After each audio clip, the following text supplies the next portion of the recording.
प्रिय भक्तजन, आपने देखा महिषासुर के साथ युद्ध शुरू हो गया। देवता दानव दोनों में वो संघर्ष हो रहा था जिसका कि वर्णन करना मुश्किल है। व्यास जी ही थे जो वर्णन कर लिए।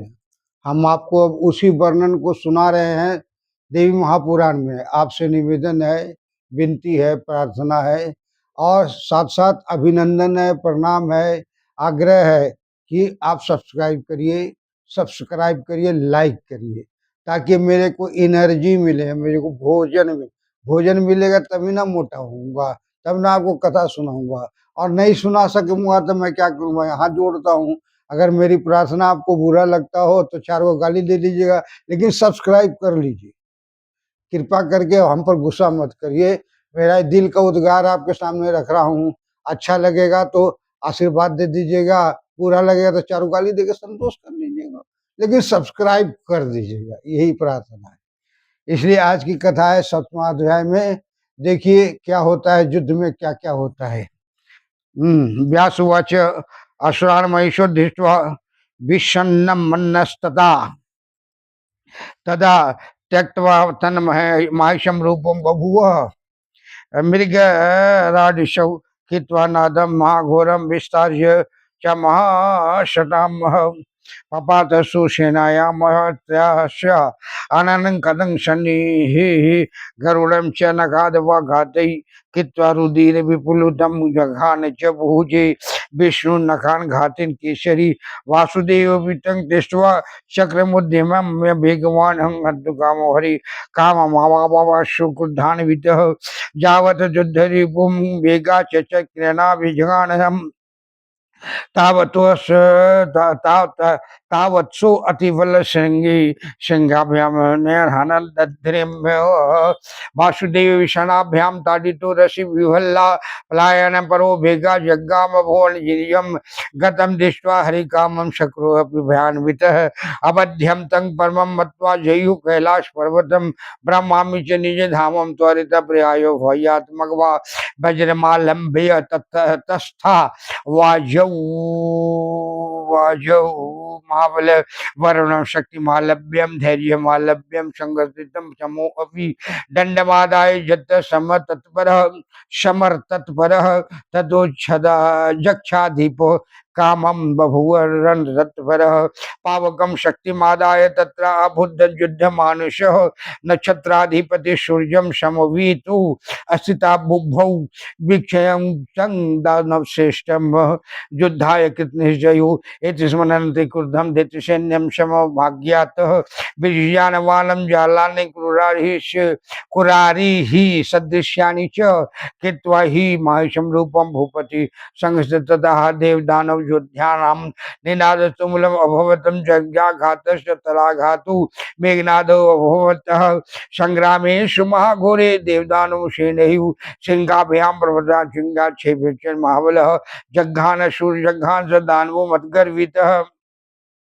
सुखोर्घातेस्तथा दत्ताजिमुञ्च भ्रमरेण च सजघान रुखान विश्व महेशं प्रमादभूतं ततो देवा संगंधर्वा भाष्यम जगमुरुतमनिजता मघवा माशम दृष्ट्वा पलायन परो भवत संगरम परित्यज्य गति चक्रे सजीपतु जमोधनाधिपम पाशी जगमु सर्वभयातुरा मायशो अतिजयं मत्वा जगाम स्वगिरहं तदैरावतं गजं प्रापयं त्यक्तम् इंद्रेण गच्छता तथि ऊचि सव्यशं भानु कामधेनुपयस्मिन् सैन्यानं शबरितं चूर्णं स्वर्गं गन्तुं मनोदधि तरसा देवसदनं गत्वा स महिषासुरः जग्राह शूरराज्यं वैत्याग्नं भय देवी भर्यातुरिः इंद्रासने तथा रम्भये दानवं समुपावास्मि तत् स्थानवान् स्थापयाय माशं देवानां स्थानं केशुषः एवं वर्ष शतं पूर्णं कृत्वा युद्धं सुदारुणम्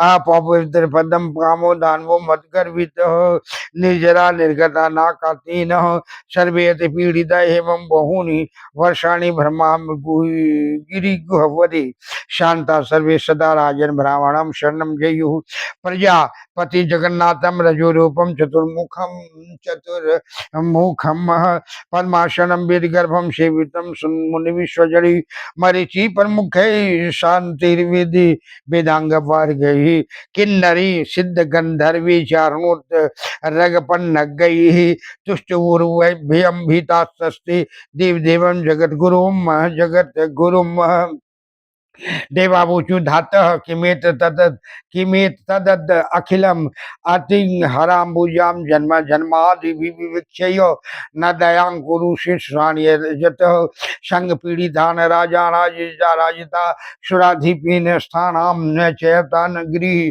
गुहा कीर्तन सन्निवासानां पुत्राण वीता किम अपराधो सति जमेता शन संतजे लोभ रहित कुरुदे अति दुशास्थानम जसत्वम सुराम अस्तव पदाम्बुजां भक्तियुक्ता दैत्या आर्दित तास्यंकृपणा नैनुदुपक्षे शसे अद्यो अमर भुवन राज्यम तेन भुक्तम नितांतम मख हविरपि योग्यम ब्राह्मणे आदाति श्रुतरोवर पुष्पम सेविते सुदुरात्मनां जलनिधनाले देवभूतां ग्रामसु सेविते तां किं वा गृह्णाम सुकार्यम अद्भुतम जानासि देवेश शूरारिचे स्थितम ज्ञाने सर्वं त्वविकेश कार्यं तत्प्रभु ते प्रणतास्म पादयु जत्रापि कुत्रापि गतान् सुरान् रसो नाना चरित्रे खलु पापमानुष पीडां करुतेयं स दुष्ट नुच्यचित्तात्रासि देवीषि विदेहि संग विभो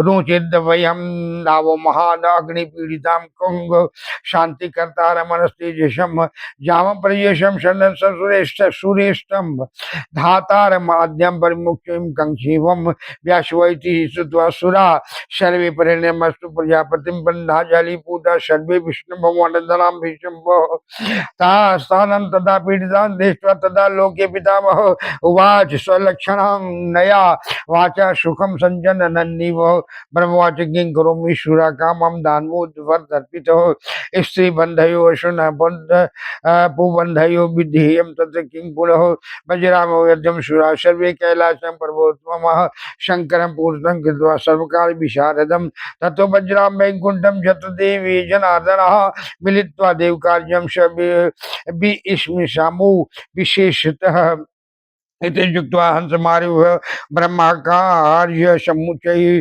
देवानां कैलासभि मुखो ययुः तावन्क्षीणो यवितशा ज्ञात्वा ध्यानेन पद्मजम् आगच्छतं सूर्यसार्धं निर्गतं स्वगृहे भवि दिशा परस्परं तौ तु कृत्वानाभिवादनो भीषं प्रणतो च सूर्ये सर्वे सन्तुष्टो सम्भवतु आशानि भक्तात्मन् देवेभ्यः गिरिजापतिम् उपविष्टं विश्वम निषादासि स्वके कृत्वा तु कुशल प्रश्नम ब्राह्मणं विश्वध्वज प्रप्रज्ञं कारणं देवान् कैलासागमने विभु शिवाच किमात्रा आगमनं ब्राह्मण कीर्तन देवी शवासुभिः भवता च महाभागं बुहि तत्कारणं किल ब्रह्मोवाच महिषेन सुरेशान् पीडिता स्वर निवासिनः प्रमति गिरि दुर्गेषु भ्रष्टा सवा सवाहा यज्ञ भुग महिषु तातस्तथा अन्येषु शत्रवः पीडिता लोकपालस्त्वाद्यां शरणं गतः मया ते भजनं शम्भो प्रापिता कार्य गौरावतः यद्युक्तं तद्विध्यत्वा स्व अद्य सूर्यकार्यं सुरेश्वर द्वैभरो अस्ति सर्वेषां देवानां भूतभावनं व्यासुवाचेति तद्वचनं श्रुत्वा शंकरं प्रह निःशुभ वचनं स्वलक्षणया वाचा पूर्वाक्य पद्मज भरति शिवाच भवत्यैव कृतं कार्य वरदानात् पुरां विभो विभो विभो अनर्थदं च देवानां किं कर्तव्यं मतं परं दिश्व बलवानां शूर सर्वदेव अभिप्रदः कांक्षमता वरा नारी तं हन्तु मददः अर्पितं दर्पितं न मयि भार्य न ते भार्य संग्रामं गन्तुमर्हति गतिवते महाभागे युधाते कथं पुनेन्द्राणि च महाभागं न युद्धं कुरु कुशलादपि स्तहि कार्यहं त्वसमत्वा स्थितं पापं मद दर्पितं ममेदं मतम महादेवं गत्वा देव जनार्दनम स्तुत्वा तम देवम कार्याय प्रेष्यमाशं सुसत्वरम स्व अति बुद्धिमतां श्रेष्ठ विष्णु सर्वार्थ साधन मिलित्वा वासुदेवे कर्तव्यं कार्य चिंतनम प्रपक्षं च बुद्धनां सब संबंध्या साधनम व्यासवैति वचः श्रुत्वा परमाद्य सुसत्तमः सिद्धांत युक्त्वा शिवेन सत्वरः स्वकर्येण वाणी सर्वे युज जयु विष्णुरूपूरं प्रतिमुदिता शकुनान दृष्ट्वा कार्य सिद्धि कारान शुभमान बभुवार्ता शुभम शांता सुगंधा शुभ शासिन पक्षिण शिवा वाचस्तुचु पथि सर्वशः निर्बलम जा भवदायो मंदिश विमलास तथा गम्य तत्देवानां सर्व शुभा विवाह भवतुम। जय दुर्गे दुर्गति नाशिनी, जय जय योग माया महामाया गायत्री माया दुर्गे माया दुर्गा माता की जय। अष्टभुजी सिंह वाहिनी सिंह बाबा दुर्गे माता की जय। खष्टम अध्याय में देखा कि देवता और दानवों की युद्ध हुआ। युद्ध होते होते इंद्र ने अपने पुत्र जयंत को ले आया, उसके साथ भी युद्ध हुआ, वो लोग भी परास्त हो गए। फिर युद्ध शुरू हुआ, उसमें विष्णु ब्रह्मा और रुद्र भी समीप थे। ब्रह्मा के मैंने कमल प्रस्तुत रहने के बावजूद भी अस्त्र शस्त्र चलाने में माहिर थे। ब्रह्मा जी भी दानवों से हार गए। तब शंकर जी अपने त्रिशूल चलाए। त्रिशूल चलाने के बाद उन्होंने रुद्र रूप धारण करने के बाद दानव ने उनके त्रिशूल को भी मैंने मैंने शक्तिहीन कर दिया। उसी तरह से विष्णु भी चक्र चलाए, चक्र को भी निर्मूल करने के दानवों ने उसको मैंने शक्तिहीन कर दिया। इस तरह से त्रस्त होने के बाद विह्वल हो गए और उन्होंने कहा कि हे ब्रह्मा जी, आपने ही तो वरदान दिया था, किंतु ये नहीं जानते कि तीनों देव ये जान रहे थे कि ब्रह्मा जी ने उन्हें देव वरदान दिया है कि जो स्त्री ही मारेगा।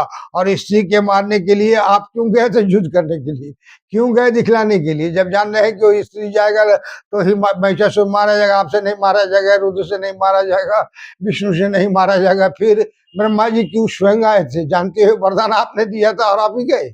फिर उसके बाद महिष का रूप छोड़ करके सिंह का रूप धारण किया और अपने तेज नख से ब्रह्मा जी को घायल किया। शंकर जी पर आघात किया तो कैलाश चले गए। विष्णु जी पर के गरुड़ पर आघात किया तो लहूलुहान हो गया। विष्णु जी के छाती में नख चित से आघात किया तो विष्णु जी भी विचलित होकर के अपने स्वर्ग को चले गए। वहां जाने के बाद अपना अपना रूप धारण कर लिया। फिर ये समस्या देवताओं के लिए बना रह गया कि दानव स्वर्ग में राज कर रहे हैं, हम लोग गुहा में इस गुफा से वो गुफा, वो गुफा से वो कंदरा से वो कंदरा भाग रहे हैं, जा रहे हैं। और जहां पता लगता है वहीं जाकर के दानव उपद्रव करना शुरू करते हैं, हमें भगाने लगते हैं। इस तरह का दुख देवता को हो सकता है तो मनुष्य क्या बात है भाई। मनुष्य का तो कर्म ही वैसा है कि अपना धर्म अधर्म सब कुछ देखते हुए चलना है। उसी तरह से देवता लोग भी अब फिर से दोबारा ब्रह्मा जी के पास गए और ब्रह्मा जी फिर शंकर जी के पास गए और शंकर जी फिर लेके विष्णु जी के पास गए। तब निर्णय हुआ कि आपकी पत्नी युद्ध नहीं कर सकती, शंकर की पत्नी युद्ध नहीं कर सकती, विष्णु की पत्नी युद्ध नहीं कर सकती, तो तीनों अगर युद्ध कुशल नहीं है तो कौन आएगा मारने के लिए? यही विचार चल रहा था। इसलिए फिर से विचार करने के लिए विनती विनय करने जनार्दन की स्तुति करने लगे। जनार्दन ने बोला ठीक है मैं सोचता हूँ, और सोचने के बाद कुछ निर्णय लेंगे कि वो नारी कहाँ से आएगा जो महिषासुर का वध करेगा। अर्थात आज की कथा यहीं पर स्थिर होता है। फिर 8वां अध्याय में देखिए क्या बनता है। माता का दुर्गा सप्तशती में द्वितीय अध्याय में प्रादुर्भूत हुआ है कि सभी देवताओं के क्रोध से महा प्रकट हुई थी। उनकी तेज इतना बलवत हुआ कि नारी का रूप धारण किया। नारी के रूप धारण करने के बाद खड़ग शूल दुनियादार सब देवता लोग से प्रदान किए और युद्ध के लिए सायुज्य किए थे, तब युद्ध की थी। यहाँ पर अभी इनका उपस्थिति नहीं हुआ है जोगमाया महामाया का, इसलिए देवता लोग विचार करने के लिए यहाँ विश्राम दिए हैं। अब देखिए 8वां अध्याय में क्या होता है। भक्तजन आज की कथा यही है। आपसे अगर टूटी-फूटी शब्दों में अगर कुछ हुआ है तो क्षमा करेंगे, लेकिन सब्सक्राइब नहीं भूलेंगे। सब्सक्राइब और लाइक ज़रूर करेंगे ताकि मेरा बल और उत्साह बढ़े, मेरे सरस्वती में, जिह्वा में सरस्वती विराजमान रहे, मस्तक पर विराजमान रहे, शरीर के रोम-रोम में सरस्वती माता विराजमान रहे और आपका स्नेह, प्यार, श्रद्धा पाता रहूँ और आपका भवसागर पार करने की नैया को खेता रहूँ। यही आशीर्वाद दीजिएगा, यही प्रेम दीजिएगा। इसलिए अपराध सहस्राणि क्रियन्ते अहर्निशं मया दास्यमीति मां मत्वा क्षमस्व परमेश्वरी। आवाहनं न जानामि विसर्जनं पूजां च न जानामि क्षम्यतां परमेश्वरी। मंत्रहीनम क्रियाहीनम भक्तिहीनम सुरेश्वरी। जत्य पूजितम मया देवी परिपूर्णम तदस्तु मे। अपराध सत्यम कृत्वा जगदम्बेति चोचरेत यांगति समवापनुति नता ब्रह्मादि सुरा सापराधो अस्मि शरणं प्रापतस्त्वं जगदम्बिके इदानीं मन्युकंभोय जत्यक्षसि तथा गुरु अज्ञानाद् वेशमध्यपर्यन्ता अननुमतिकं कृतं तत् सर्वक्षम्यतां देवी प्रसीद परमेश्वरी। कामेश्वरी जगन्मात सचिदानंद विग्रह गिरियानाचामिमां प्रत्या परमेश्वरी। गुह्याति गुह्यपतितं गणास्मृतितं जपं श्रीधर भवतुं देवी तत्प्रसादात् सुरेश्वरी महेश्वरी जगदीश्वरी।